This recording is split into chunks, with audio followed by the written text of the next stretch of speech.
Hola a todos, estamos en la segunda mesa de este cuarto congreso de expertos educativos, de expertos docentes. Esta mesa va a girar en torno a lo que es el sentido de la filosofía en la escuela y la filosofía de la propia escuela. Vamos a tratar de, digamos, soltar ideas que nos permitan un poquito, quizá tener elementos para formarnos una brújula respecto a la situación de estos temas en la escuela de hoy en día. Entonces, conmigo tengo, aquí a mi lado tengo a Emilio Canales. Él es profesor de secundaria de latín y griego, es doctor en filología clásica. Él ha sido coautor de la reputada colección Lingua Latina per se Illustrata. También ha sido coordinador desde el año 2005 al 2019 de las jornadas de cultura clásica. Le sigue Carlos Javier González Serrano, profesor de filosofía y psicología y orientador en bachillerato. Él es articulista y actualmente además colabora en radio y televisión. Es autor del ensayo Una filosofía de la resistencia. A su lado está Ramón Espejo Romero, catedrático de literatura norteamericana de la Universidad de Sevilla. Es especialista en teatro estadounidense. Es presidente de la Arthur Miller Society. Ha publicado multitud de ensayos. Su libro más reciente es Laberinto educativo y aprendizaje fake. Y por último tenemos a Olga García Fernández. Ella es profesora de filosofía de enseñanza secundaria. Es codirectora de la colección de educación de la editorial Acal. Es coautora de un libro bastante potente como es Escuela o Barbarie, que lleva varias ediciones y que es todo un referente sobre la cuestión actual y sobre la dialéctica que hay en torno a las nuevas leyes educativas. Y bueno, pues con este plantel de lujo vamos a empezar a abordar el tema. Entonces, lo que yo quería primero plantar como cuestión es algo que entronca directamente con lo que son los contenidos que hay tanto en primaria como en secundaria, que serían los valores. Entonces, la ética, concretamente, ¿es necesaria una revisión de la ética para adaptarla a los tiempos modernos, o la ética es digamos, un elemento abstracto lo bastante potente para ser, digamos, universal y longitudinal en el tiempo, por ejemplo? Entonces, sabéis que podéis contestar cualquiera en el orden que prefiráis, ¿vale? Que hablemos de la ética. Entonces, la ética en la actualidad, ¿vale? El abordaje de la ética en la escuela. ¿Qué apuntes plantearíais para ese abordaje de la ética? Pues puedo empezar tranquilamente, si quieres. Pues el abordaje de la ética de cualquier enseñanza que tenga. El micro está desconectado. Que no se me oyan. Está desconectado. Vale. ¿Así? Ahora sí. Vale. Cualquier planteamiento que tenga que ver con dar ética o con dar valores éticos o con cualquiera de las nomenclaturas que utilicen cada vez que nos reforman esa asignatura los profesores del Departamento de Filosofía en las reformas legislativas que nos hacen, tendría que partir de un principio del que no se parte, y es de que dar valores éticos y dar ética, y así nos acercaríamos un poquito a la pretensión platónica de lo que es la virtud, los valores y lo que es la función de la escuela, no debería consistir en aportar un código de valores, toda una lista de valores o de referencia a códigos como la Declaración de los Derechos Humanos, la Declaración de los Derechos del Hombre, la Declaración bla, bla, bla, si antes nos planteamos el hecho condorsetiano, es decir, si no nos basamos en la premisa que defendía Condorcet en la Ilustración, de que la escuela está para dar conocimientos, que es precisamente lo que va a habilitar a los futuros ciudadanos a crear y a criticar los códigos de valores éticos que necesita que necesita como en tanto que ciudadano y para construir precisamente la sociedad. Es decir, la sensación que tengo yo es la de que se ha construido legislativamente unas asignaturas absolutamente artificiales en las que se repiten una suerte de mantras occidentales que están muy bien y de los que no hay que apearse, por cierto, porque cada vez que se quiere luchar por algo parecido a la libertad, en cualquier parte del mundo te van a apelar a la Declaración Universal de los Derechos Humanos y es lógico y es necesario, pero deberíamos partir un poco también de la premisa, los propios profesores de filosofía, de que la ética no es solo hablar de derechos humanos, sino hablar desde el planteamiento precisamente de que yo te quiero habilitar para que incluso seas capaz de criticar el origen, el fundamento de esa Declaración Universal de los Derechos Humanos, es decir, que seas capaz de establecer tu propio código de valores éticos en tanto que ciudadano, no desde el punto de vista individualista, porque cada vez que dices propio parece ser que es una cuestión de que tiene que salir de ti mismo y tal. No, no, sino de que la conciencia crítica te lleve precisamente a decir qué es lo que necesita nuestra sociedad como en el ejercicio de la ciudadanía crítica. Bueno, voy a seguir yo. Aunque creo que nunca había sentido tanto el síndrome del impostor como lo estoy sintiendo ahora, porque no tengo nada que ver ni con la, como has dicho en la presentación, no tengo nada que ver ni con la filosofía ni con la cultura clásica. Como diría Drácula, siéntanse aquí venidos a su libre disposición. Sin embargo, fíjate Andrés, que luego, pensando mucho sobre esto, y bueno, es decir, por el hecho de venir aquí, bueno, pues en realidad yo no tengo nada que decir, pero a lo mejor resulta que sí tengo cosas que decir. Porque yo de filosofía realmente no sé mucho, pero de crítica literaria, pues algo sé porque es a lo que me dedico.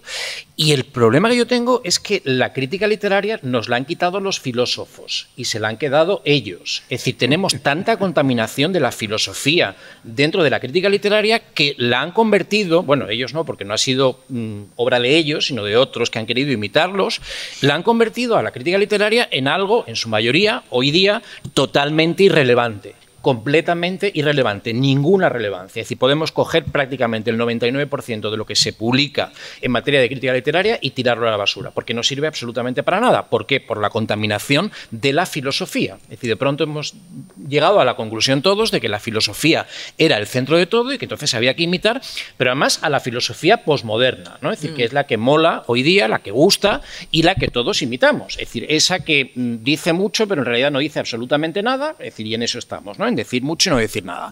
En cuanto a la ética, por centrarme un poco en la pregunta que nos haces, yo la sacaría de cuajo de la educación, fuera. Es decir, no me interesa nada la ética dentro de la educación, porque al final, es decir, además si te fijas, el paradigma es religión o ética. Es decir, que ya te están indicando que la ética es una especie de religión secular. Es que a mí no me gustan las religiones, ni seculares ni no seculares. Es decir, yo creo que la escuela lo que tiene que hacer es transmitir un conocimiento que permita el pensamiento crítico de verdad, y esas personas con pensamiento crítico ya se pueden formular sus propios juicios y criterios éticos. No hace falta que yo se los dé. Es decir, a mí me haría mucha vergüenza, y ahí sí que sentiría un síndrome del impostor si yo tuviera que enseñarle ética a los chavales, pero si puedo enseñarles literatura norteamericana, y a lo mejor a través de la reflexión crítica sobre la literatura norteamericana podemos llegar también, o pueden ellos llegar, a planteamientos éticos. Entonces, condimento la pregunta para que la retoméis vosotros ahora, o sea, lo que acabas de decir, Ramón, ese comprar packs ideológicos, por ejemplo. Es decir,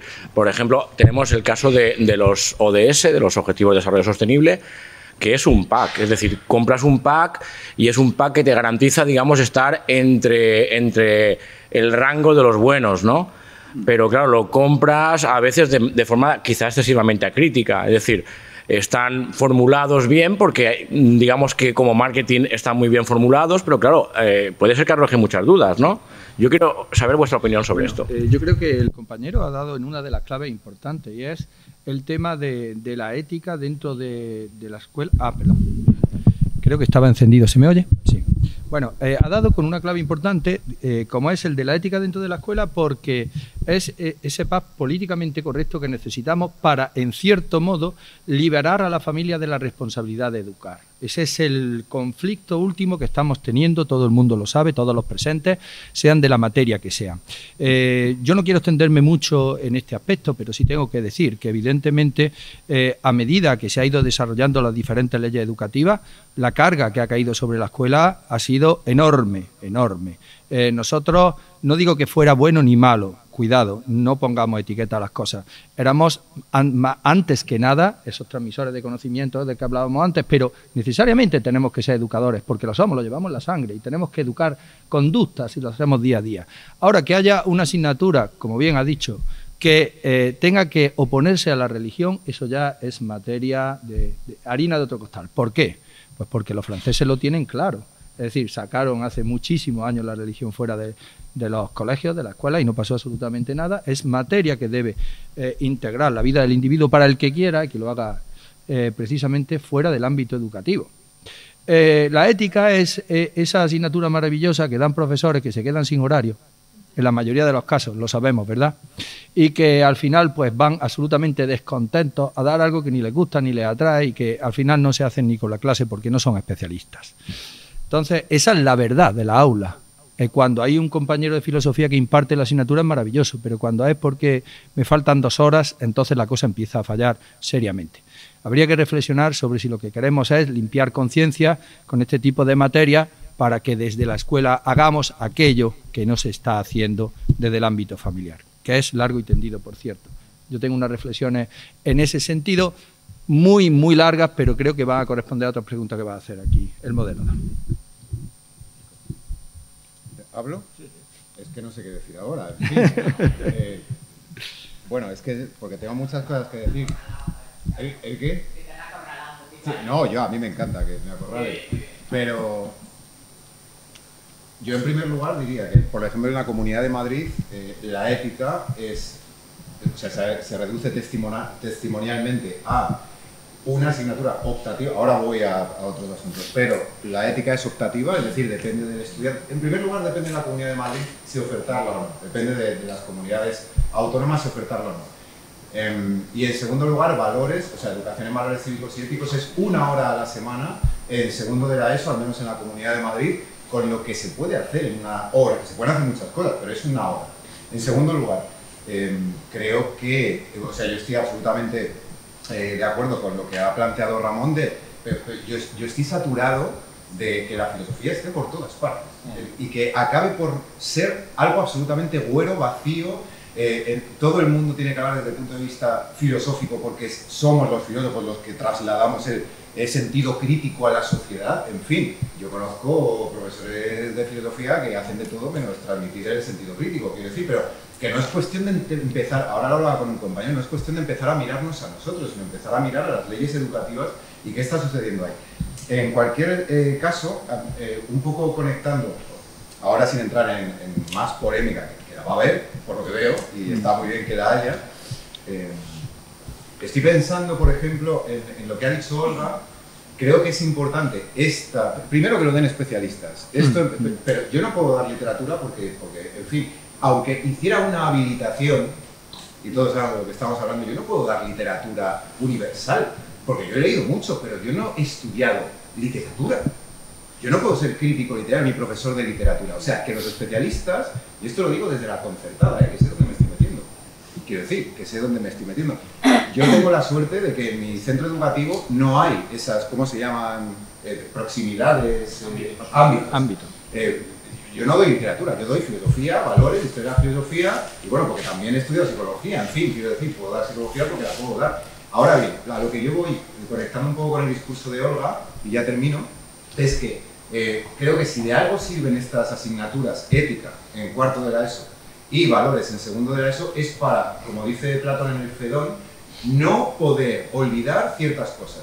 O sea, Platón en el Fedón dice que corremos el riesgo de de olvidar algo así como el bien, la justicia, la belleza, el bien. O sea, los profesores de estas asignaturas tenemos que estar allí para recordar que hay cosas sobre las que tenemos que reflexionar y que a lo mejor nuestra vida no va a ser mejor ni peor si se estudian esas cosas, pero sí que va a ser sustancialmente distinta. Entonces, para incluir al estudiantado en cierto ejercicio digamos, político, cívico, a lo mejor sí les hace falta cierta inclusión en ciertas asignaturas que les brinden la oportunidad de hacerse cargo de la importancia de su propio discurso y que su discurso no sea el discurso que han heredado de su padre, de su madre, de su profesor de religión, de su profesor de valores o de quien sea. Entonces creo que hay que partir de estas asignaturas tienen un valor testimonial autonómicamente y que luego sean impartidas por especialistas para que no logren olvidar los estudiantes que hay cosas que si no logramos estudiar, si no hacemos que los estudiantes las estudien,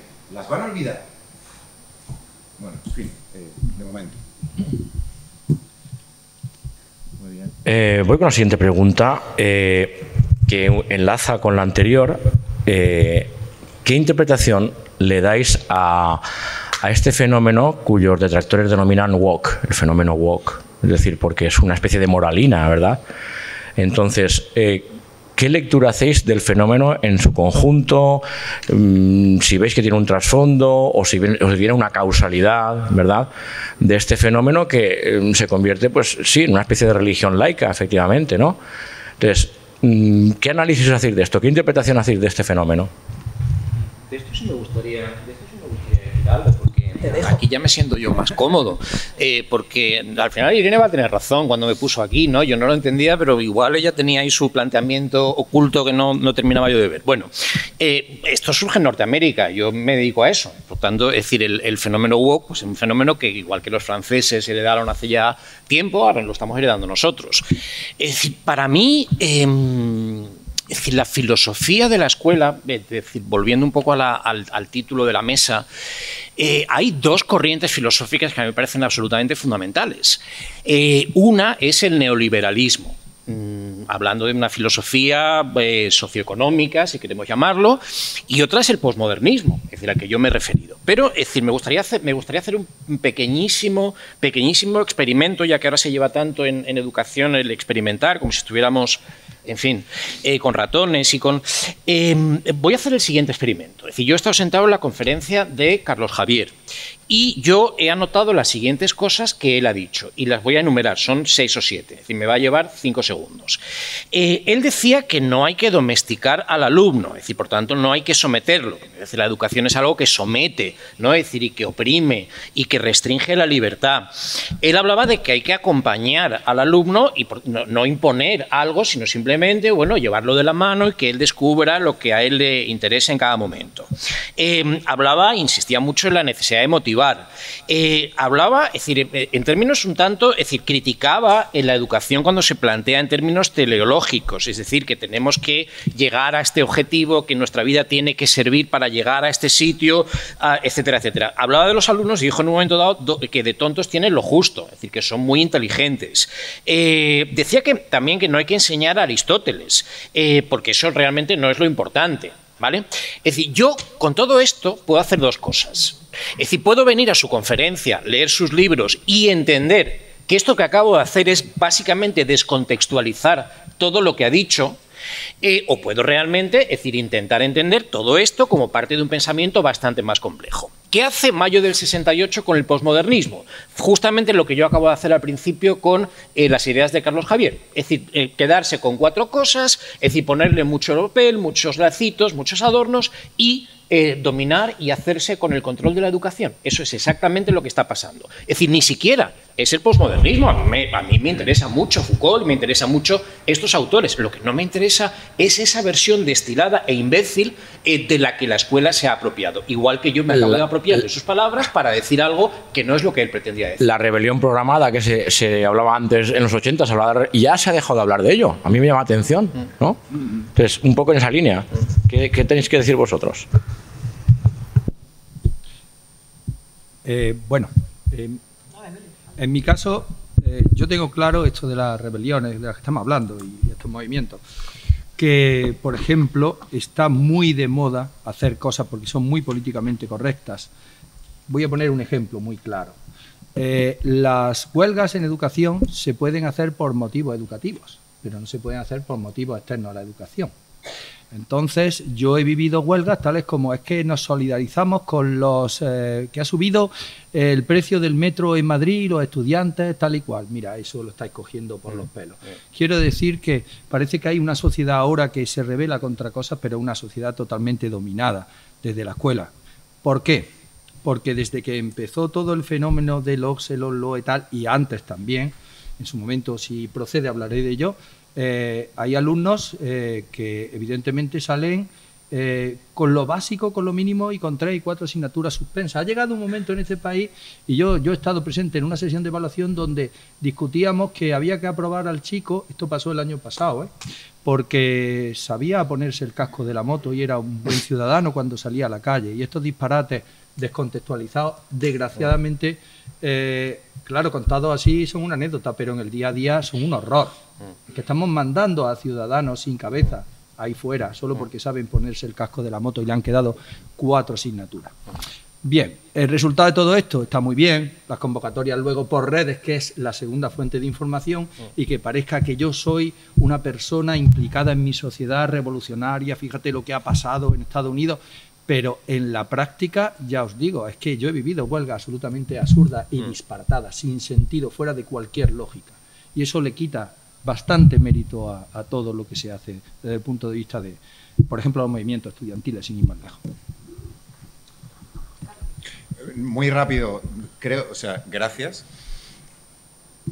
Y en segundo lugar... Por tergiversar tus palabras. No, pero es que lo veo absolutamente necesario, lo que habéis dicho los dos, porque creo que falta muchas veces, hablando del conocimiento, que sé que es algo que Olga también le da mucha importancia, si no me equivoco, conocer de verdad. Creo que hay una palabra que da muchas veces miedo pronunciar en el aula y en centros educativos, que es la palabra rigor. Me parece que lo que se acaba de hacer ahora mismo es un ejercicio de qué puede suceder con el asunto de la moto y con el ejercicio de las palabras, qué puede suceder cuando una sociedad se mueve sin rigor. Y sin rigor quiere decir sin disciplina, que es otra palabra que también da mucho miedo. La disciplina quiere decir que yo te estoy escuchando a ti porque te doy el derecho a que me hables, porque se supone, y no es un suponer subjetivo, sino que tienes un título, has dedicado tu tiempo a estudiar, me estás enseñando, porque además, voy a utilizar esta palabra, perdonadme, eres pedagogo, quiero decir, porque me educas a la vez que te enseño, porque lo llevamos en la sangre, también te educo. Y el hecho de que tú me estés escuchando presupone en ti un ejercicio de atención y presupone en ti y en mí también un ejercicio de rigor en la comunicación, que si se tergiversaran las palabras o si todo se redujera a que te puedes poner el casco de la moto, no tendría ningún sentido lo que estamos haciendo aquí. Ninguno. Entonces, creo que hoy, y esto me da casi vergüenza decirlo, nos estamos situando muchas veces los profesores como valedores de algo así como el conocimiento. O sea, quiero decir, si de algo sirve conocer, es para que no sea suficiente el hecho de que te puedas poner un casco. Y ya está. O sea, hay cosas, antes lo ha dicho Bianca, creo que trascienden el mero estar sentado en un aula. Lo que está pasando en un aula tiene que ver con el rigor, tiene que ver con la disciplina, tiene que ver con la transmisión de conocimiento, tiene que ver con el respeto, tiene que ver con la intersubjetividad, tiene que ver con un montón de relaciones, muchas veces invisibles en el aula, que quedan sujetas a una sesión de evaluación en la que, bueno, vamos a probarle porque ¿qué va a hacer este chaval si no? Cuando todo lo reducimos a eso, y yo creo que lo que antes... Y perdón, porque ahora no tiene el uso de la palabra y no quiero mencionar a nadie que no pueda hablar, pero, bueno, o sea, sí, claro, puedes hablar, pero quiero decir que no esté aquí arriba. Esto del acompañar, ¿qué quiere decir realmente? Y si es acompañar, estamos dejando de transmitir el conocimiento, que es lo que tiene que suceder en un aula y tiene que ser el hilo conductor de un centro educativo, es que educo porque enseño. Y enseño maneras de estar, enseño conocimiento y enseño a partir del rigor y una disciplina, lo voy a decir, académica. Bueno, de momento también.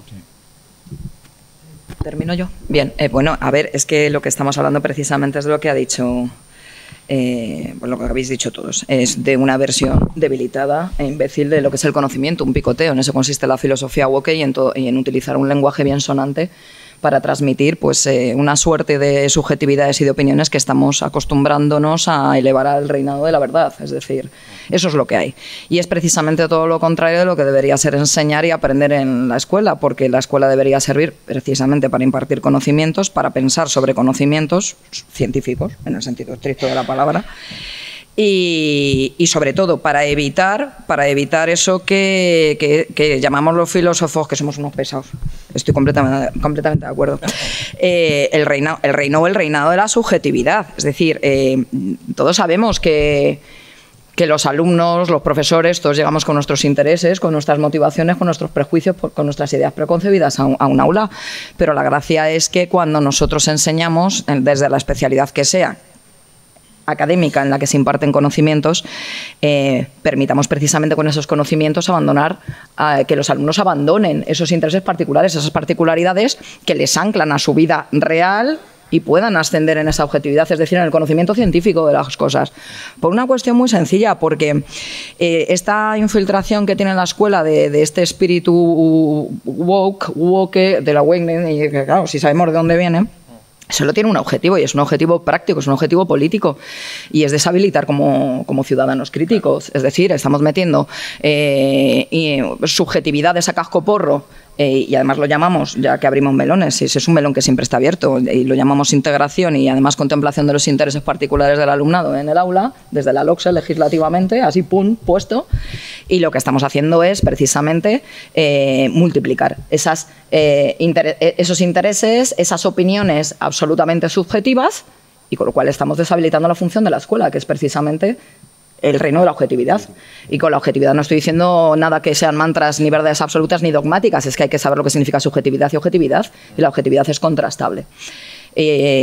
Lo que conseguimos con eso es infiltrar la escuela de ese tipo de espíritu woke y devolver ciudadanos que lo único que van a reproducir es el populismo educativo en el que les estamos enseñando.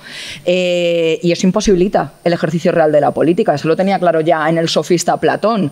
O habilitamos no me gusta la palabra, o enseñamos a que aprendan a conocer, es decir, enseñamos el saber a diferenciar lo que es la verdad y lo que es falso, o difícilmente se van a poder defender de lo que es verdadero y de lo que es falso en el ámbito de la política, con lo cual los estamos completamente incapacitando, enajenando de su capacidad política a los alumnos, pero precisamente por infiltración de una suerte de conocimiento débil, populista y acompañabobos en el sentido más tonto de la palabra, que es el que precisamente estabais debatiendo Bianca y tú, que está, pues eso, destruyendo el reino de la objetividad, de la posible objetividad de lo que hacemos en la escuela. De hecho, es que se cancela hoy en día a Platón y Aristóteles porque tuvieron la mala suerte o el delito de nacer en una época en que el esclavismo era moneda común, ¿no? Entonces, claro, es decir, claro que sí. Sí, con esto del woke, que al final me he dado cuenta de que no te he contestado a la pregunta que justamente me hacías. Claro, es decir, yo creo que Olga tiene absolutamente toda la razón. Es decir, esto es lo contrario del pensamiento crítico. Es decir, es un pensamiento envasado, digerido, deglutido por otros, es decir, que llega a la persona, pero claro, es decir, le llega a la persona y encima le inviste de una autoridad moral. Es decir, porque yo abrazo esto, es decir, y ya estoy haciendo lo correcto. Es decir, sin necesidad de plantearme nada, sin necesidad de explorar si hay alguna fisura en el sistema, etcétera. Al final, yo no sé si habéis visto una película que se llama Caza de Brujas, que se ha estrenado hace muy poquito y ha pasado muy desapercibida por los cines, una película con Julia Roberts, lo cual ya confunde, es decir, porque uno piensa que es un tipo de película y luego resulta que es otra completamente diferente. Y yo creo que ahí se entiende muy bien también de dónde viene todo este pensamiento woke, y es de una sociedad, la norteamericana, donde hay toda una clase privilegiada de profesores universitarios, del establishment, etcétera, que viven una vida que no tiene nada que ver con lo que piensan y que de alguna manera, para justificar esa dicotomía, esa disfunción tan enorme, crean todo ese pensamiento para sentirse bien consigo mismo, ¿no? La ideología woke también es el colaborador necesario del neoliberalismo, es decir, es eso que nos hace no ver lo que realmente tendríamos que estar viendo, y es lo que está pasando con el mundo. Es decir, mientras yo me analizo a mí mismo para descubrir qué género es el que hoy siento que tengo, no estoy viendo donde tendría que estar realmente mirando, y es qué están haciendo con el mundo una serie de señores. Pues en ese sentido, claro, hemos entrado, y que esto es parte clásica de lo que ha sido la filosofía, la política. Es decir, hoy en día sigue existiendo la política al uso, es decir, esta dicotomía además cada vez más polarizada. ¿Hasta qué punto es real o hasta qué punto empieza a ser, no sé, una pantomima quizá? Porque, como habéis dicho, hay gentes que perfectamente van transmitiendo un mensaje que arraiga y que hay un cierto conducción de las cosas y una cierta administración de las ideologías, que además que es que va fluyendo con toda comodidad, va permeando en la sociedad. Entonces, esto, ¿qué existe todavía la política? Pregunto, en el tanto que ejercicio de la dialéctica entre gente, o ya se está convirtiendo en una cosa tan polarizada que realmente empieza a perder el sentido. Existe fuera de la política. Es decir, la política existe fuera de la política. Es decir, en la llamada política ya no queda política.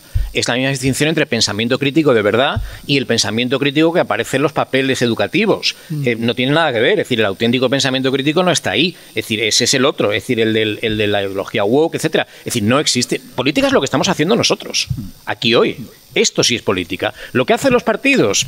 Absolutamente ninguna. Y lo peor, y si me dejas que lo añada, lo peor es que esa política la estamos llevando ya a todas partes. Es decir, nosotros aquí estamos en Sevilla, y ya que estamos en Sevilla lo voy a decir, tenemos en este momento unas elecciones a rector en las que los candidatos, que encima tenemos 7, han adoptado todo lo peor de la política esa que hay fuera, el politiqueo de partidos y tal, y lo están llevando al ámbito universitario. Es decir, están entrando, y esto sí afecta de lleno a la educación, en una lucha por ver quién ofrece más facilismo. Hay ya una candidata que ofrece aprobar carreras con asignaturas suspensas, porque total, ¿qué más da, no? Es decir, que te opere un médico que suspendió la cirugía, da lo mismo. Bueno, pues se le pone un aprobado compensatorio y ya está. Hay otro candidato que está proponiendo que los alumnos organicen talleres de pedagogía para enseñarnos a los profesores cómo les tenemos que enseñar. Y esto no me lo estoy inventando. Es decir, no voy a decir el nombre porque, bueno, además se puede buscar en internet, pero si alguien está interesado le digo quién es el candidato, va al programa electoral y eso está ahí. Es decir, no me lo estoy inventando. O sea, la política ha desaparecido completamente. Es decir, y eso es lo que estamos intentando hacer aquí en la medida de nuestras posibilidades. Reivindicar la política de verdad y no esa. Emilio, tu opinión. Sí, a mí, volviendo al tema de la educación, pero conectándolo con la política, me preocupa cada vez más esa ausencia de espíritu crítico del que estamos hablando, que está llevando a algo particularmente muy preocupante, que es la subida de la extrema derecha en la ideología de mis propios alumnos. A mí me parece que lo que vamos a vivir en los próximos años va a ser horrendo, porque esos esquemas básicos que sirven tan fácilmente a los partidos de ultraderecha para sublevar a la sociedad, es decir, los inmigrantes nos quitan el trabajo, todo eso, bueno, toda esa retahíla que ya todos conocemos, está sirviendo para que determinados alumnos se lo crean de verdad. Entonces, estoy viendo un resurgir a base de que la escuela ha dejado de cumplir la función crítica de unos movimientos que se están dando obviamente en toda Europa, pero que aquí parecía que estábamos relativamente vacunados y que han vuelto con una fuerza tremenda para quedarse. Entonces, esa generación es la de unos padres que a su vez fueron creados en los primeros sistemas educativos de no pasa nada por nada y aprobamos y con 4 y con 5 se les quitó el espíritu crítico, han transmitido a su hijo crítica cero y ahora se han quedado con lo mínimo, con lo básico. Nos quitan el trabajo, fíjate cómo en los bares lo que hay es nada más que gente de sudamericanos, lo otro. Oiga, ¿usted quiere ir a trabajar de verdad? A lo mejor no lo ha intentado, quizás juega usted también con el tópico, a lo mejor hacen falta también muchísimos albañiles en este país. Pero ¿qué ocurre? Que si seguimos jugando con las etiquetas y con las falsedades, que lo estábamos diciendo antes, llegamos a la conclusión de una subida de la ultraderecha que me recuerda muchísimo ya a los años 30 en Alemania. Espero no llegar a tanto, evidentemente es hiperbólico, pero está ahí. Hay una semilla muy peligrosa desde la escuela por la ausencia de crítica.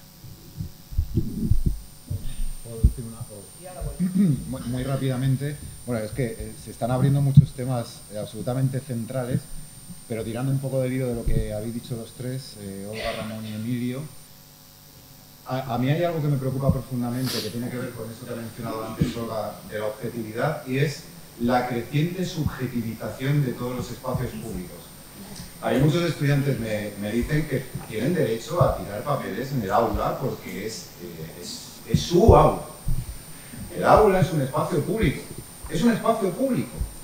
De igual manera que yo, cuando estoy en el uso de la palabra, estoy haciendo uso de la palabra y me están escuchando quienes están hablando conmigo y no me pongo a gritar ni me pongo a arremeter contra ellos porque estoy esperando a que terminen porque primero escucho y después intervengo. Es posible que no estemos de acuerdo, pero yo espero, porque las normas en un espacio público no son las que yo pongo. Y esto también entronca con la subjetivización en términos políticos. Si yo estoy viendo en el Parlamento que todos los políticos lo que hacen es subjetivizar la escena política y la escena de la discusión, de tal manera que yo arremeto contra ti no por lo que tú me estás diciendo, objetivamente, como decía Olga, sino que estoy arremetiendo contra ti porque, en términos smithianos, mi identidad se confecciona por oposición a lo que tú eres y yo soy lo que tú no eres, entonces yo no estoy razonando contigo objetivamente. Entonces yo estoy subjetivizando nuestra discusión. Y estoy diciendo que tú eres un tal y un cual y no sé qué, y yo soy un tal y un cual y no sé qué, y me voy a defender subjetivamente a través del insulto, a través de la calumnia, a través... De tal manera que tú no representas un partido político, tú representas una manera de hacer una pantomima, un tipo de político, pero tú no estás haciendo política. Si yo estoy viendo eso, como adolescente, yo me creo con derecho a subjetivizar cualquier escenario de la vida pública, porque lo que decía antes la compañera, de el yo endiosado, yo tengo derecho a poner mi yo ya, pero este gesto, yo, y si no, me voy, porque me frustro, porque, en fin, esa disciplina es algo que atenta contra mí. Entonces, eso por un lado, y rapidísimamente, ahora mismo, lo que decía Emilio, esto también tiene que ver, lo de la extrema derecha, a mí, yo creo que a todos nos preocupa, pero creo que tiene que ver también con esto que nos planteabas ahora mismo, del wokismo, de una endeblez en los valores, en la disciplina, en el rigor, en la objetividad. Si a mí me falta todo eso, me agarra la contundencia. Y emocionalmente, ¿quién me apela más? La extrema derecha. La extrema derecha te apela a la inmigración es el problema, el inmigrante es el problema, el paro, y todo esto son cuestiones de inmigración. Son los pobres los que hacen que la sociedad no avance, son los que no tienen dinero, los que... Si yo te apelo a lo emocional, aparece la polarización, pero aparece porque se ven con derecho a subjetivizar cualquier espacio público. Creo que el aula se tiene que convertir, o nosotros tenemos que transmitir a través del rigor, de la disciplina, de la transmisión de conocimiento, en que hay cosas, lo comentaba antes también Bianca, a que el conocimiento es algo objetivo y crea una separación entre... Yo cuando doy, y termino, cuando yo doy gracias a un público es porque, de esto habla mucho Carmen Rosa en un libro que se llama La disponibilidad, no de esto exactamente, pero yo cuento cuando doy las gracias con que el mundo no está a mi disposición, justamente porque no subjetivizo los espacios públicos. Puede que haya gente que esté en contra de mí y tengo que estar en disposición de que alguien me confronte, de tal manera que no haga mío, que no me apropie. Esto es muy de Bale, también de Bale, de Simone Bale. No me como al otro. El otro también tiene un discurso. No puedo subjetivizar la escena porque entonces me como la escena. Y si no me gusta, me voy. Y si no me gusta, no discuto. Y si no discuto, no hay confrontación. Y si no hay confrontación, hay monólogo. Y si hay monólogo, hay polarización. Porque estamos aislados, cada uno en su casa, con mi pantalla, y entonces me apelas a lo emocional. Claro, yo como adolescente estoy deseando que me des estímulos. Y hay muchos adultos que están deseando que se den estímulos. ¿Qué ocurre en una sociedad, lo planteaba ahora Emilio, en la que, y también lo planteaba Ramón, en la que este sentido crítico, en tanto que yo no subjetivizo, sino que desde la objetividad discuto, si perdemos eso, ¿en qué se convierte la sociedad? Yo creo que ahí nos jugamos mucho, creo. Volviendo a la pregunta original, no sé si... ¿Sí? Sí. Volviendo a la pregunta original. ¿Todavía queda algo de eso que llamamos hacer política? Es que hacer política, casi en un sentido utópico, porque nunca funcionó, por decirlo de alguna manera, a la perfección, en eso precisamente consiste la propuesta de la República de Platón, debería ser el ejercicio de eso que se llama parresía.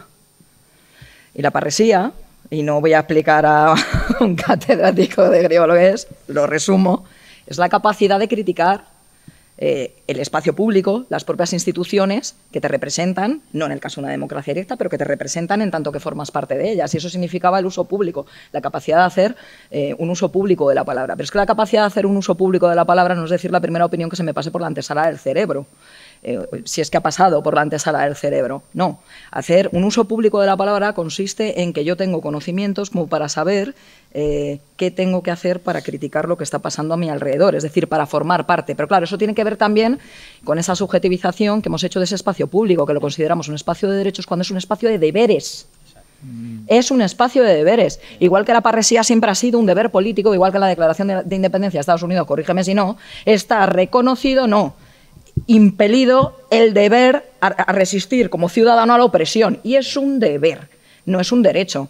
Nosotros lo que estamos haciendo precisamente, a fuerza de subjetivizar el conocimiento, es impedir que los alumnos tengan la suficiente conciencia y amor propio, además, como para entender que la participación ciudadana es el ejercicio del deber y no solo por la defensa de tus propios intereses. Pero desde luego también. Y es un deber, no es un derecho, no es esta es mi opinión, afortunadamente tengo un partido populista o una suerte de partidos populistas que, como dicen, lo que yo pienso, por lo tanto es verdad, que ese es el quiebro que se está produciendo. ¿Cómo va a ser mentira lo que me dice este pavo si es lo que yo pienso? No, es que no se funciona así. La verdad es verdad, lo que es falso es falso. Es que es la discusión filosófica de toda la vida, y si nos apeamos de que la verdad existe y lo falso existe también, entonces no tenemos debate político, no hay lugar para la política, hay lugar para la demagogia, no para la democracia, que es precisamente lo que estamos. Y ahora yo me lanzo como siempre, y así ya me merezco todos los calificativos que me van a caer como siempre también. Si el populismo de derechas... Porque es que ahora la siguiente pregunta quiero que empiece también por ti. Entonces... venga, que vamos. Si podemos estar aterrados por el populismo de extrema derecha que nos está asolando y que sobre todo vemos que está cultivando la mente de nuestros alumnos, es porque precisamente en el otro espectro de la política y de la ideología política lo que hay es un populismo también que ha abandonado el conocimiento y la lucha de clases. Punto y se ha acabado. Es decir, cuando tú deshabilitas la escuela, es que hay que ser, no paramos de decirlo, el otro día lo dijo Enrique Galindo en la Autónoma, que la gente se lea a Gramsci, por favor. Es decir, ¿cómo vamos a crear otro discurso si vaciamos la escuela de conocimientos y, por lo tanto, ¿dónde está la contrahegemonía? ¿Dónde está la capacidad contrahegemónica de aquellos que son, tanto que gusta la palabra y que a mí me horroriza, pero a ver si se entiende así, consumidores mayoritarios de la escuela pública? La clase trabajadora, ¿cómo va a poder crear un discurso contrahegemónico, ejercer la parresía contra aquellos que les gobiernan? Es a la contra, en el ejercicio de la responsabilidad y del deber ético. Si directamente no sabemos ni sobre qué pensamos, porque no pensamos sobre nada, porque hemos reducido la escuela a la nada. Es que así no se crea discurso contrahegemónico. Así decimos que... Te voy a dejar ya. ¡Pumba! Así decimos que sí, que les enseñamos a ser competentes, no se sabe muy bien cómo, ¿vale? Pero no se sabe precisamente desde qué nada educativa van a ser diestros en algo, y desde luego diestros como ciudadanos va a ser bastante difícil. Me la has dejado votando. Lo sé. Vale, lanzo la cosa y ya la desarrolláis, ¿vale? Porque va relacionado. Y es esto que está por ley con la LOMLOE, que es el perfil de salida. Y claro, empiezo la pregunta por ti porque yo vi esa confrontación televisiva, ¿verdad? Bueno, de confrontación, no era un debate en tiempo real, sino que estaba tu opinión y la de una de las redactoras del currículo LOMLOE, ¿vale? Entonces, que era Elena Martín, junto con César Coll, pues digamos de los ideólogos del currículo. Bueno, no sé si decir ideólogos o dejarlo simplemente en redactores. Entonces, pues ahí está, perfil de salida. Me podéis contestar cualquiera de la mesa, ¿vale? Es decir, sé que como tú este tema lo has masticado bastante, pues por eso pensaba empezar por ti, pero vamos, cualquiera podéis. Bueno, cuento yo una cosa. Venga, dale, ahora sí yo enlazo rápido. Salida, que creo que sabes más de eso. Sin problema. Sí, bueno, y además tú has hecho referencia a la independencia de Estados Unidos. We the people empieza, ¿no? Es decir, nosotros, el pueblo, ¿no? Es decir, yo creo que eso hay que recuperarlo, ¿no? Es decir, la idea de comunidad, ¿no? Es decir, que el neoliberalismo, ya sé que tengo una fijación, pero intenta eliminar. El otro día, no sé si la leísteis, pero hay una carta, un artículo de opinión muy interesante que os recomiendo, de un catedrático de Economía de la Universidad de Sevilla, que, bueno, es decir, hablaba de la burocracia y hablaba sobre todo del PAS, del personal de administración y servicios, y de la voracidad sobre todo en cuanto a derechos laborales, ¿no? Y él les lanzaba una pregunta que yo creo que tiene que ver con todo esto que estamos hablando, y es creo que es el momento, les hablaba directamente a ellos, UGT por supuesto ya ha dicho que lo van a ejecutar en la plaza pública, pero les preguntaba directamente a ellos, dejad de preguntaros qué puede hacer la Universidad de Sevilla por vosotros y empezad a preguntaros qué podéis hacer vosotros por la Universidad de Sevilla. Y con respecto a lo de la ultraderecha, muy brevemente, y dejo ya a Olga, claro, es decir, al final la ultraderecha en el fondo es decir, otro colaborador necesario, es decir, la necesitamos. Es decir, en este puzzle de identidades, de emociones, yo voy a hablar un poco de tu medio, de RTVE. Yo veo muchos programas en RTV Play, no sé si vosotros también. Si lo hacéis, últimamente, antes de ver cualquier programa o antes de retomar donde lo dejaste, te obligan a visionar como 1 minuto y pico de publicidad de los diferentes ministerios, donde se habla de las paguitas, las subvenciones que da el gobierno a estos, a aquellos, salen familias comiendo menestra de un solo plato, platos de Duralex además, es decir, todo muy oscuro, muy tétrico. Es decir, al final eso es utilizar las emociones, las vísceras, es decir, para la política. Bueno, pues la ultraderecha hace lo mismo, pero al revés. Es decir, ellos te sacan al que tiene a un vecino inmigrante que no puede dormir o que le molesta o que no sé qué. Es decir, es lo mismo. Es decir, al final el principio activo de todo esto es exactamente el mismo. Es decir, coger las vísceras y removerlas. Me voy al perfil de salida. Sí. Muy bien. En realidad estamos en el mismo debate. Lo que pasa que no lo estamos, quiero decir, en este momento estamos hablando de la ideología, del populismo educativo, pero realmente el principio activo es el mismo. Cuando legislativamente se atreven a poner algo como que hay que enfocar la educación y el papel de la escuela a crear un determinado perfil de salida, es decir, por lo tanto, de ciudadano, que se acople a las necesidades de un mercado cambiante y el mercado del siglo XXI, en el que hay retos que se tienen que cumplir, que son desconocidos, por cierto, con lo cual difícilmente vamos a poder enseñar algo al respecto, que son desconocidos y que el alumno va a tener que cambiar 15 veces de trabajo en toda su vida, etcétera, etcétera, y que esto es el papel de la escuela, pues hombre, yo es que es lo que siempre he llamado, lo hemos hecho desde la Escuela Barbarie, pero también en el de la APP, a mí me parece un totalitarismo educativo alucinante. O sea, y siempre lo digo, si estuviésemos hablando de ideología, de cualquier tipo de ideología o de adoctrinamiento religioso, lo tendríamos claro. Pero cuando tú planteas legislativamente, simplemente consiste en adaptar directamente esa mano de obra futura que tenemos y que llamamos alumnos, lo cual nos debería estar... O sea, quiero decir, es que es aterrador. Lo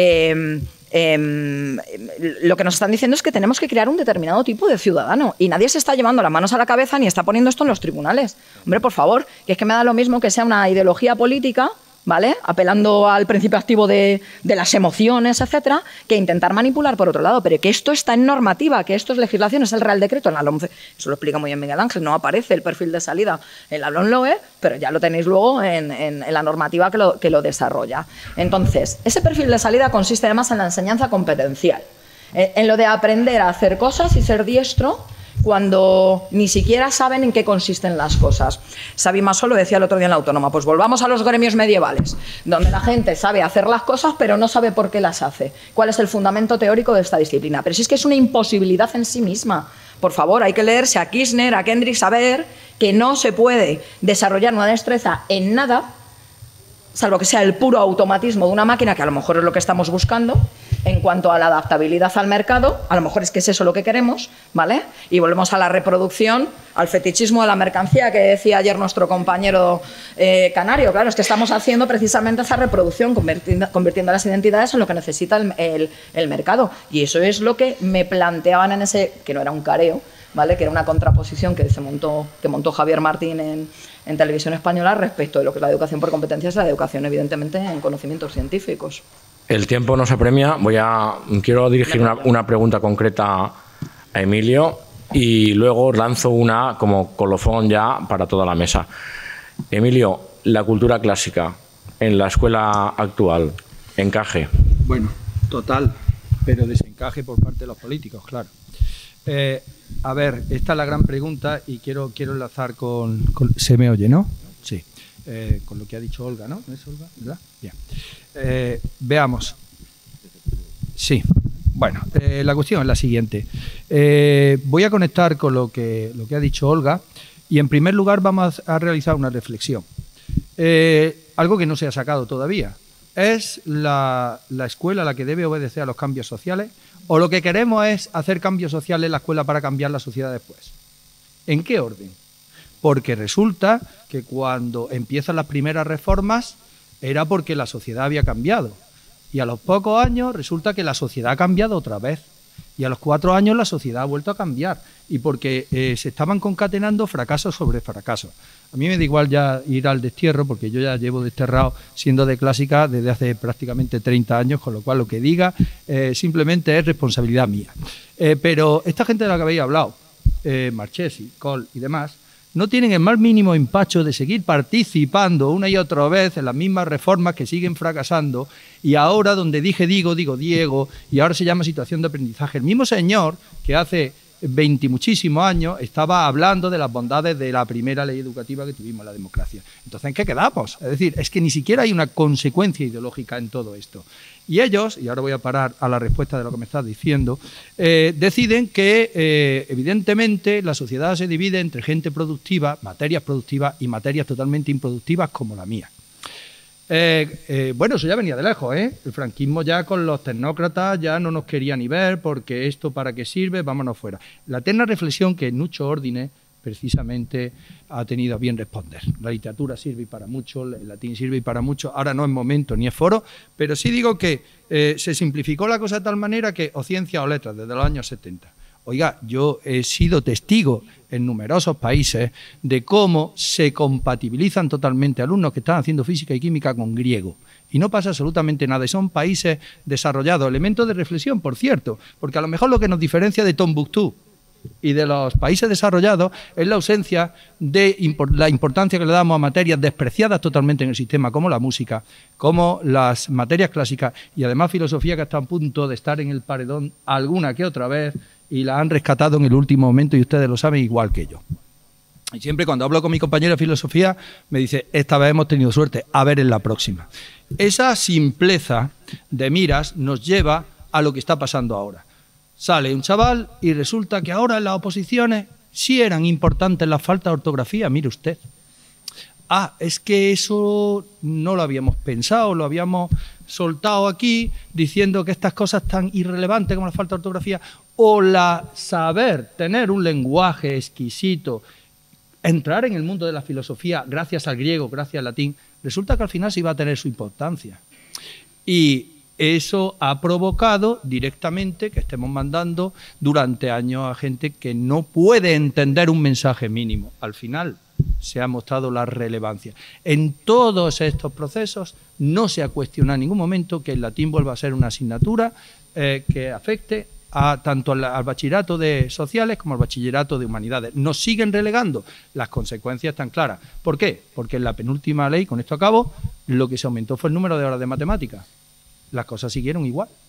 Entonces, a lo mejor no es más hora, a lo mejor es darle a los profesores de matemáticas la posibilidad de que sirva para algo y que si de alguna manera ponen una nota clara, ese alumno no pase con las matemáticas suspensas una vez que está en cuarto y lo mandamos como ciudadano con un perfil y tal y cual.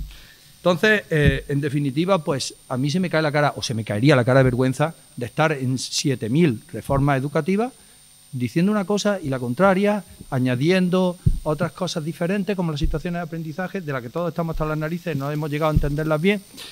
Y la situación de aprendizaje se inventó, porque claro, uno es inquieto en educación, cuando no se tienen medios y uno se tiene que imaginar que está en Nueva York. ¿Cómo lo hace? Vamos a llenar el aula de edificios con cartulina que parecen Nueva York y vamos a imaginarnos que estamos allí intentando comprar un billete de avión para volver a España. Sí, pero oiga, es que se supone que nosotros hemos despegado de eso, ¿no? Nosotros queremos asimilarnos al resto de Europa y no en países que obviamente... Luego llega el informe PISA y todos nos echamos la mano a la cabeza porque empezó a existir la objetividad, entre comillas, de lo que estábamos viviendo aquí. ¿Qué hacemos? ¿Qué no hacemos? Ah, pues venga, desde el despacho de no sé qué universidad, la cátedra de psicología evolutiva, inventamos otra cosa, pero el mismo, no pasa nada. Yo desde aquí quiero reivindicar el papel tan importante que han tenido y deberían tener la próxima reforma, creo que no lo voy a ver, las clásicas porque evidentemente son el instrumento necesario para adquirir unos conocimientos y unas capacidades lingüísticas que no le va a dar nadie. Y el colegio, con esto acabo, no necesariamente tiene que ser cortoplacista, sino que debe saber también que hay saberes que se demuestran a largo plazo, muy a largo plazo. Voy a coger el gusto a esto porque de nuevo me las dejo votando. Porque la pregunta final, pero que espero que seáis telegráficos en contestar, por favor, telegráficos, es la hipocresía. Es decir, parece ser que ahora los valores, las ideologías, son una vestimenta que más que para brillar al individuo, son para ser vistos y ser prestigiados.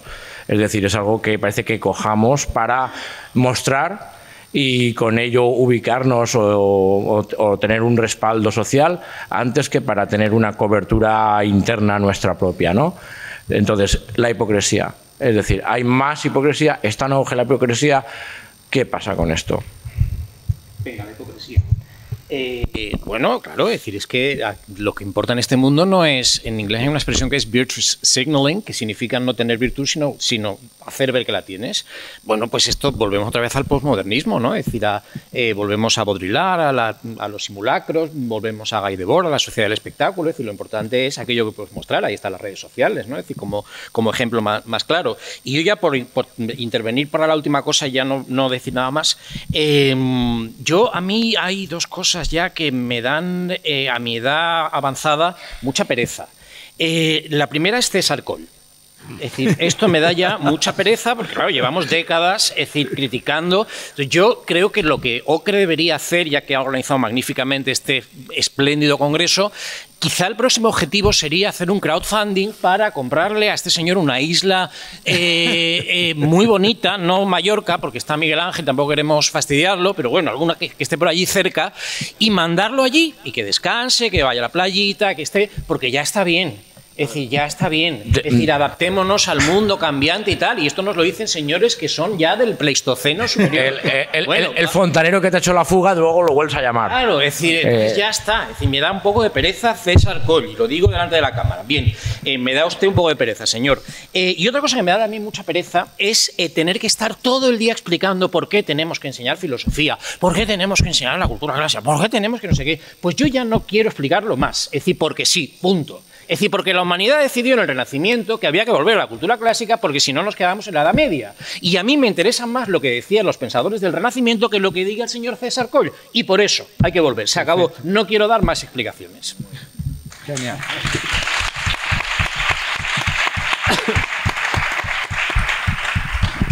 ¿Algo que añadir? Vamos allá. Os dejo terminar a vosotros. Bueno, se han dicho muchísimas cosas. Yo, más que hablar de perfil de salida, hablaría de perfil de entrada. Quiero decir, hay gente que parece que no ha entrado nunca en centros educativos. Quiero decir, a lo mejor deberíamos hablar más de la entrada en una institución educativa que de la salida, porque la salida la tienen todos clara. Se entra, no se sabe cómo, pero en fin.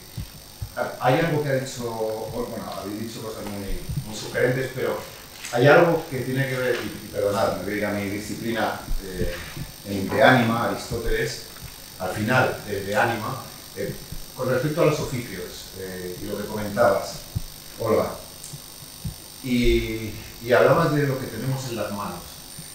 Muchas veces dice Aristóteles y compara el alma, habla del alma, literalmente en términos griegos utiliza la palabra psique, y lo compara con las manos, y dice que de alguna manera las manos se asemejan mucho al alma porque el alma puede acoger cualquier cosa, en tanto que tenemos una representación de esa cosa y queda inscrita en nuestra alma, en nuestro entendimiento, en el nous. Pero nuestras manos también, porque en tanto que yo cojo una cosa, manipulo una cosa, mis manos también son en potencia, digamos, cualquier cosa. Yo la pregunta que también me gustaría hacer, digo esto otra cosa y termino, es ¿qué tenemos entre las manos? ¿Qué les dejamos tener a nuestros estudiantes entre las manos? Cuando llenamos las aulas de última tecnología, de pantallas, de estímulos visuales, en vez de un texto de Góngora, que lo mismo es muy complicado. Porque entender a Góngora, pues, oiga, necesita esfuerzo y necesita incluso, como diría Marx en el prólogo, en uno de los prólogos del Capital, almorranas. Porque estar sentado, pues oiga, yo estoy estudiando y me cuesta estudiar, porque estudiar no es una cosa especialmente agradable cuando uno lleva allí leyendo la crítica de la razón pura y no entiende aquel fragmento de la estética trascendental.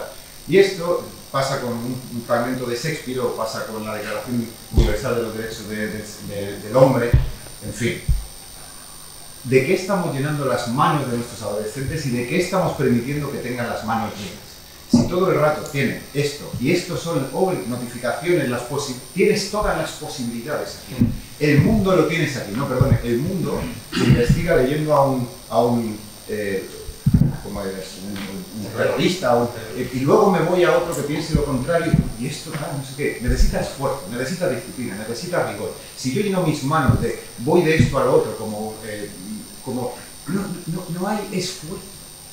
Todo es fluidez, como se dice, el wokismo todo fluye. Y ellos lo dicen, profe, flow, sí. Todo tranquilamente. No, es que hay veces que el mundo te interpela de tal manera que tienes que parar y te ves interpelado. Eso es interpelar en términos etimológicos. Sentirse llamado, la vocación también, bueno, no voy a entrar ahí, que en fin, me da vergüenza. Y voy a acabar, perdóname, a lo mejor esto debería haberlo planteado al principio. Ahora estoy en Sevilla ahora mismo hablando, rodeado de gente a la que admiro, de temas educativos, invitado por OCRE, por una asociación educativa que intenta hablar de educación y ponerlo en lo político para poder hacer cosas, digamos así. Pero hace nada estuve invitado por la CGT en Barcelona. En enero voy invitado por Comisiones Obreras a Murcia. Y me da la impresión de que nada pasa. O sea, yo no digo que porque yo vaya a sitios van a pasar cosas, o de que porque estemos nosotros aquí sentados, gracias a OCRE, gracias a quienes están escuchando, que pasen cosas, pero mi pregunta es, perdonad que lo diga casi en tono desesperado, ¿qué tiene que pasar para que esta mesa sea escuchada y no, decía ahora Emilio, no se le caiga a alguien la cara de vergüenza? Y lea un texto en el que todo está lleno de faltas de ortografía, que un estudiante no entienda dos líneas, no te digo ya de Kant, digo de un titular del País o del Mundo, de La Razón o de lo que sea. ¿Qué tiene que pasar para que nosotros estemos moviéndonos por ahí? Sí, César Coll, me das pereza, todo lo que... Y que se diga claramente todo lo que... Yo he sido editor de César Coll porque he sido editor en Ariadna, perdóname.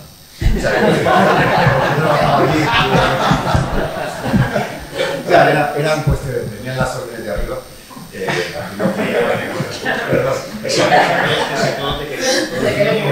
Sí, pero al final hablamos mucho de transmitir autonomía a los estudiantes, de hablar entre nosotros, pero o sea, yo me voy de aquí y luego esta noche cuando estoy volviendo en el tren pensaré, ¿y qué ha pasado?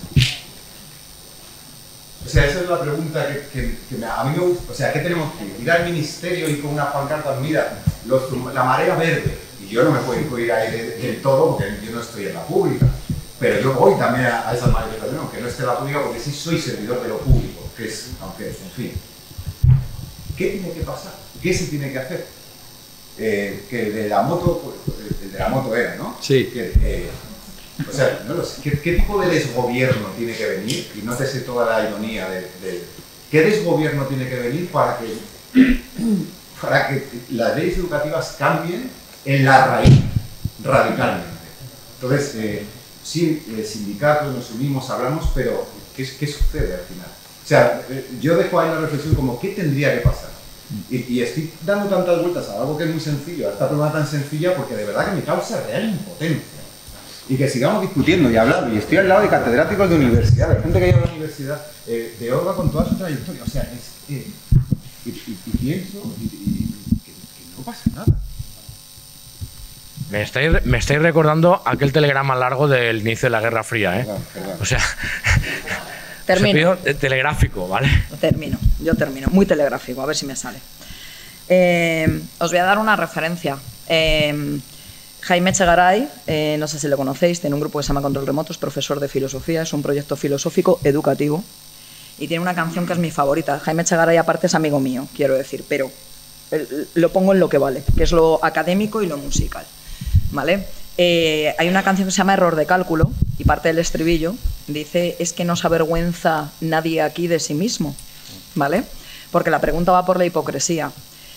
¿Qué tiene que pasar? pues yo creo que la sensación que tiene Carlos es la de que habla en OCRE, habla en Episteme, habla en la CGT, habla en comisiones, pero no habla en un sitio en el que directamente le esté interpelando el profesorado, aunque todos seamos profesores, pero venga a los profesores a ver si nos planteamos exactamente qué tenemos que hacer y no me convoca alguien, como pueden ser los sindicatos, que de alguna manera son ajenos al aula. No sé si me estoy explicando. Entonces, ¿qué tiene que pasar? Bueno, pues mira, lo primero que tiene que pasar desde mi punto de vista, y yo siempre no tengo ningún problema con la autocrítica, ¿vale?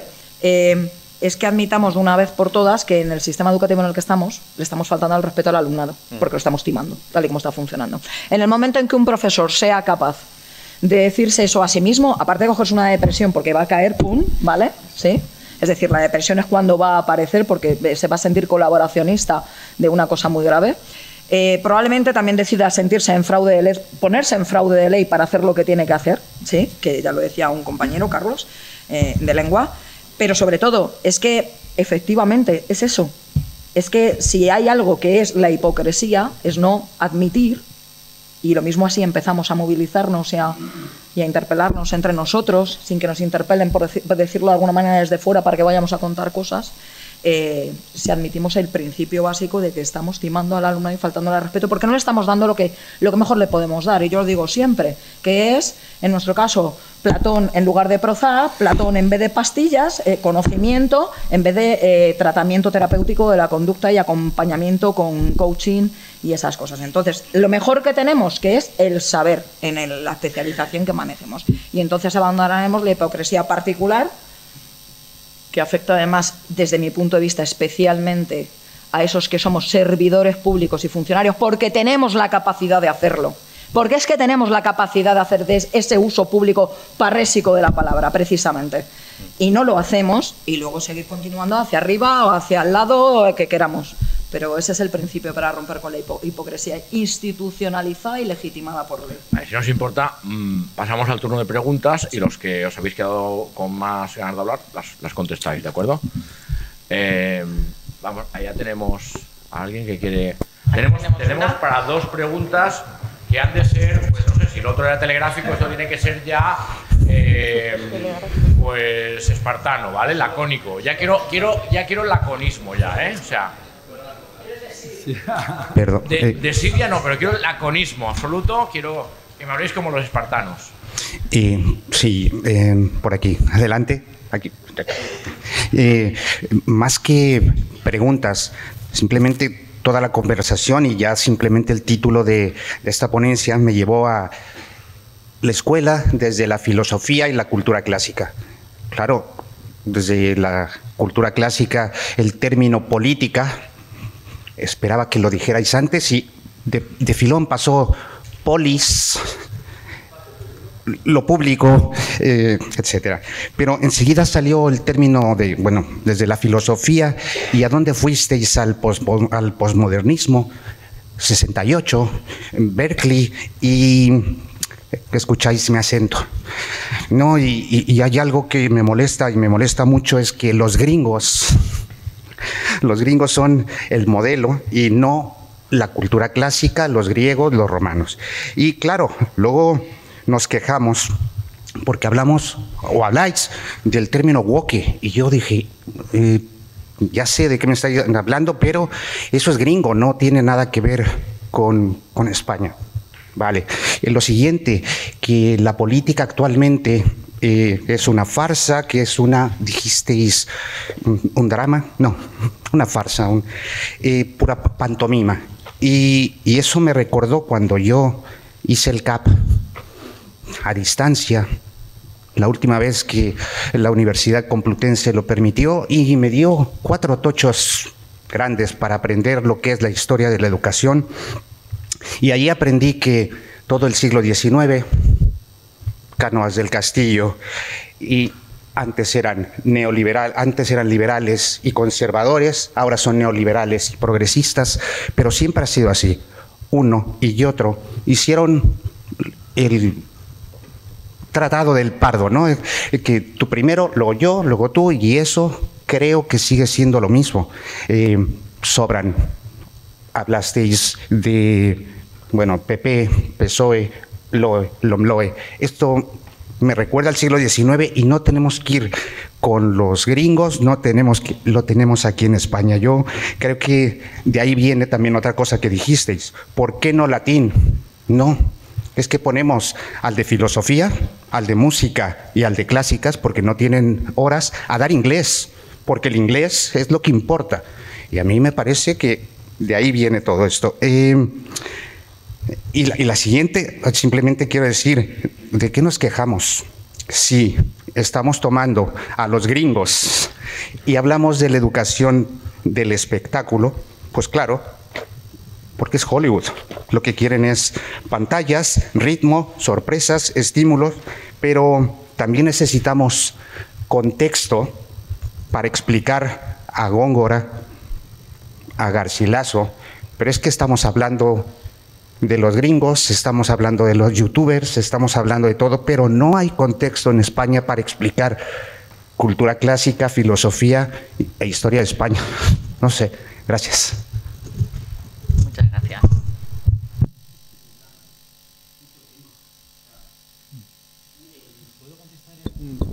Hipertelegráficamente.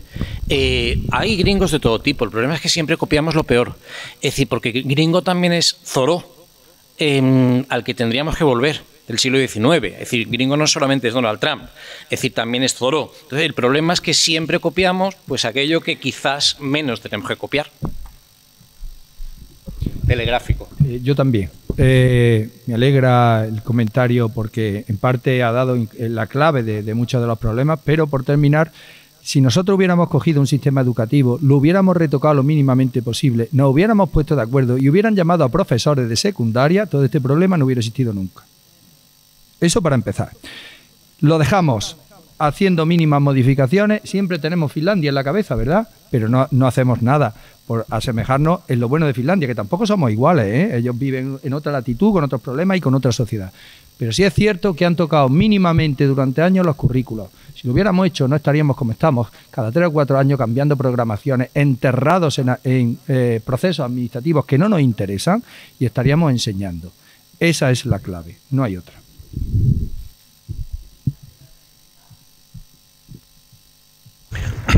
Hola, bueno, yo tengo primero un comentario a lo que tú habías, Olga, sobre los perfiles de salida, pero mi pregunta va a ser para Ramón Espejo, ¿vale?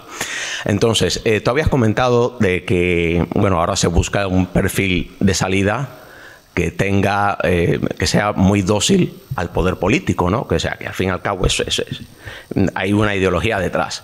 Bueno, pues todo esto yo lo veo, ya existió en el pasado, porque en el sistema soviético existía el concepto de hombre nuevo, y era precisamente crear máquinas dóciles al poder político. El sistema universitario estaba enfocado hacia crear, digamos, personas alineadas con el poder político. Eso afortunadamente fracasó, con lo cual hay que ser optimistas. Yo creo que esto no va a ir a ningún lado dentro de unos años. Veo, por lo menos yo considero que el sistema ruso actual y el sistema chino de educación han aprendido esa lección y han formado unas élites basadas sobre todo en el conocimiento y en el esfuerzo, se han dado cuenta, con un control absoluto total del Estado, con lo cual crea la duda de que si estos países que no son democráticos, donde no hay elecciones, bueno, en Rusia hay elecciones, pero no es tal y como las entendemos en Occidente. En China no hay directamente elecciones, pero sí se han en los últimos años preocupado por crear una élite no solo política, sino técnica. Rusia, digamos, gradúa en números absolutos más ingenieros que los Estados Unidos al año. O sea, teniendo una población 2 veces menor que los Estados Unidos, gradúa aún así más ingenieros. China ya ni hablemos. China, digamos, desde el 2010 para acá, digamos, las universidades tienen unos programas muy potentes, sobre todo las tecnológicas. Y claro, me entra a mí la duda porque tal y como está el mundo ahora, Occidente, con este declive de una clase política o técnica que no sabemos a dónde va, frente a una emergencia de dos poderes que sí se han dado cuenta de que, digamos, hay que tener gente formada. Eso es una reflexión a lo de Olga. Y la pregunta para ti, Ramón, es que tú comentaste que lo que es el sistema woke, o sea, el woke y el neoliberalismo, que como que el wokeismo camufla las verdaderas intenciones de este sistema neoliberal. Pero yo quiero preguntarte si en el wokeismo tenemos tres elementos que lo identifican, como son la teoría crítica de la raza, los estudios de género o los estudios poscoloniales. ¿Cuál es, según tu opinión, el elemento que puede identificar que estamos hablando de una corriente neoliberal? Yo pienso que tiene que ver más que nada con todo el movimiento STEAM, que en su origen, digamos, tenía la intención de incorporar a la mujer a las profesiones técnicas, pero que luego derivó como una forma de contrarrestar ese poder emergente tecnológico de China. O sea, pero yo es lo que pienso. Y por eso yo quiero saber tu opinión de cuáles son los elementos que tú identificas de ese neoliberalismo, porque al fin y al cabo yo también veo que el wokismo tiene vasos comunicantes con el STEAM, porque incorpora todo esto de las pseudociencias, o sea, o esta forma de eliminar el conocimiento, sino incorporar solo que son las competencias, la forma de hacer, pero quitando el contenido. Claro, pero contesto muy brevemente, pero es decir, siempre hace falta, siempre es necesario dejar algún reducto para las humanidades, que es donde yo estoy. El problema es que ese reducto para las humanidades hoy día está prácticamente copado en su gran mayoría por este tipo de pensamiento. Es decir, yo no estoy en contra de los estudios de género, los estudios de raza. El problema es cuando mires donde mires, en el ámbito de las humanidades, lo único que ves es eso. Es decir, ya no se puede estudiar nada en el campo humanístico que no tenga que ver con el género y con la raza. Asuntos importantísimos, es decir, nadie lo niega, sobre todo en algunas sociedades. Pero creo que hay otras cosas también. Es decir, creo que en las humanidades podemos aportar también una reflexión crítica, no solamente sobre la discriminación, la opresión, etcétera, sino también sobre la gran opresión que está sufriendo en este momento el ser humano por parte de unos poderes económicos a los que no vemos, a los que no somos capaces ni siquiera de ponerle nombre, pero que afectan absolutamente a todo lo que pasa en nuestras vidas. Es decir, las humanidades tenemos que tener también margen para denunciar otro tipo de cuestiones más allá del género y la raza. Es decir, tenemos que tener la capacidad de identificar el mundo en el que vivimos, de eliminar esas palabras que decía Olga, que son muy bonitas, pero que realmente no significan. Es decir, lo que se pretende que signifiquen, sino una cosa diferente.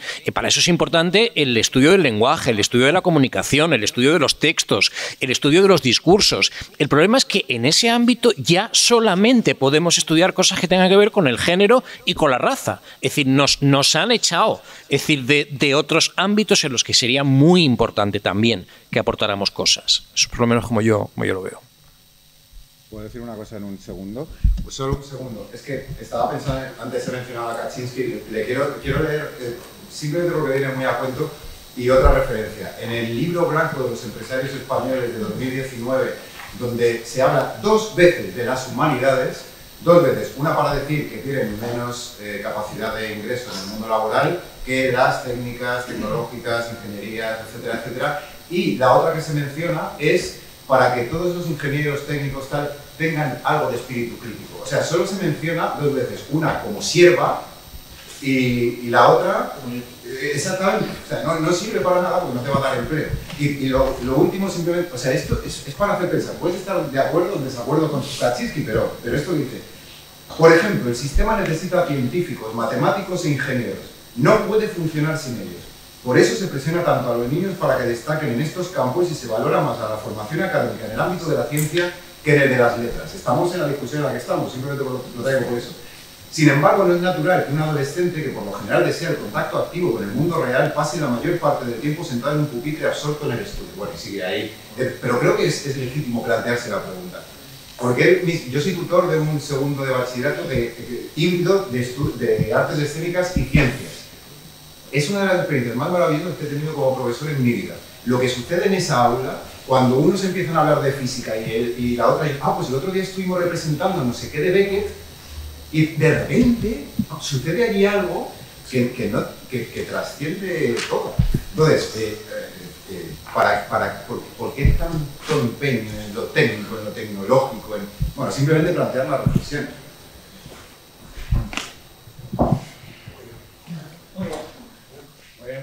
La verdad que ha sido interesantísimo y muy de agradecer la calidad de las preguntas del público, porque no ha habido tiempo para más, pero la verdad es que habéis ayudado a subir el nivel. Es decir, esto ha sido una cosa, la verdad que muy agradable de estar aquí. Y bueno, ponemos aquí punto a esta mesa, ¿vale? Y os doy las gracias a los que habéis participado y a los que habéis participado.